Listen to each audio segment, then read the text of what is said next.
Руските сили продолжуваат со жестокото бомбардирање по линијата на фронтот во источна Украина, при што гувернерот на регионот Харков потврди дека во ракетен напад бил уништен и Националниот музеј изграден во чест на украинскиот филозоф Григорий Сковорода.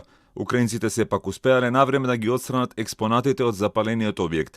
Војната за контрола на Донбас не оди според плановите на Русија, оценуваат американските воени експерти, посочувајќи дека украинските сили би можеле наскоро да ја спречат артилериската закана за вториот по големина град во државата Харков и на тој начин да ја загарантираат неговата безбедност. Дека фокусот на борбите во овој регион потврдува и украинската војска. На Слобожанскому напрямку ворог продовжує артилерійський обстріл населених пунктів в районі міста Харків. На Ізюмському напрямку веде повітряну розвідку із застосуванням БПЛА з метою уточнення позицій наших військ. У районі населених пунктів Циркуни та Руські Тишки окупантами здійснено підрив 3 автомобільних мостів з метою уповільнення контрнаступальних дій підрозділів Сил оборони. Продолжуваат и обидите за евакуација на цивилите од челичарницата Азовстал, единствената локација во уништениот град Мариупол која не е под контрола на русите. 50 цивили, меѓу кои 11 деца, во операција координирана од Обединетите нации и Црвениот крст биле безбедно излечени. Што точно се случува околу Азовстал е невозможно да се каже, затоа што и русите и украинците не дозволуваат пристап на новинарските екипи во регионот, но според некои информации русите веќе влегле во дел од огромниот комплекс на челичарницата. Очигледен е обидот на Русија освојувањето на Мариупол да биде една од главните теми на големото воено дефиле во Москва на 9 мај, денот на победата над фашизмот.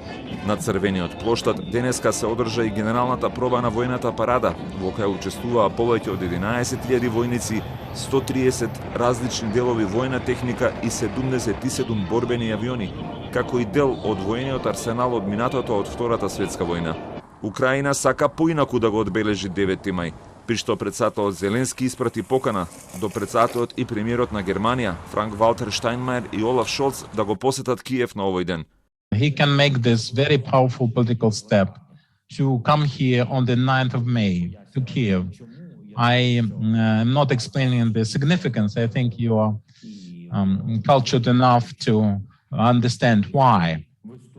But sometimes in history we have to make certain steps for unity, even if there is some kind of coldness in specific relations.